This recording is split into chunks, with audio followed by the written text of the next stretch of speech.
Yanda ake trading based on hammer, anan zan tafi da price da duk wanda suke da customer za su iya duba page 19 yanda muka yi bayanin yanda ake trading din hammer. So muka ce idan price yana uptrend sannan ka samu hammer sannan price ya dawo, ran zana muku gani price ya dawo daidai 50% din real body ya samu rejection sai ka tafi da bias. Kun ga kamar nan gashi nan price ya dawo ko ya samu rejection sai muka tafi da bias, ko kuma idan price bai breaking din 50% din real body da candle din ba sai ka tafi da bias. Kaga kamar nan da real body din da shadow din aka hada duka in bai wuce 50% bai rejecting sai ka tafi da bias. Amma asalin rejection din da ake so 50% din real body din kamar wannan wanda muka samu muka shiga, so haka ake trading din hammer based on price action.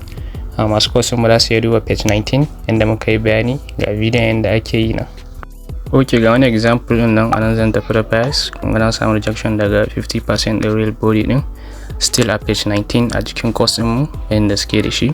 Still haka ake trading din hammer. So duk wanda bai gane ba ga wani example din nan.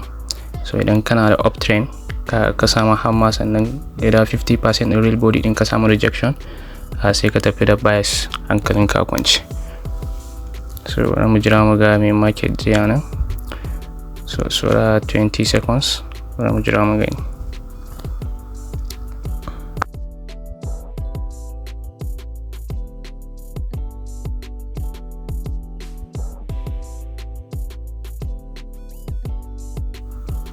Ok, sura 10 seconds.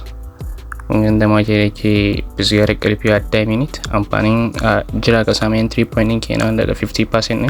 Kun da ba su ka tura su a 10. Still yanzu muna page 19 ne, wannan shine example na uku. So anan ma idan price ya kasa ok kun ga zo 50% anan zan tafi da bias. Ana tafi da bias anan kun ga market ina still yana uptrend, na samu hammer sannan na jira ya zo below 50% din hammer din na samu rejection sai na tafi da bias. So bari mu jira mu ga me market zai yana. So duk wanda yake da coursing a page 19 ne, wannan already shine video na uku da na yi a kan page 19 din still. So duk wanda yake da shi sai je duba ga bayanin da muka yi. Muka ce dama idan market yana uptrend sannan ka samu hammer sannan idan next candle ya bude yayi kasa ya zo below 50% din real body din nan ko 50% din real body din da shadow din ya samu rejection sai ka danna buy. Okay, gashi nan kun ga inda buy suke yin sama nan. Bari mu jira mu gani sura 10 seconds.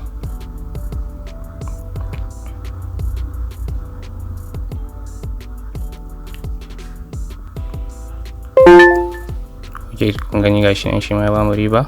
So aka zamu dakata da page 19 din, zamu duba wani page din daban kuma next.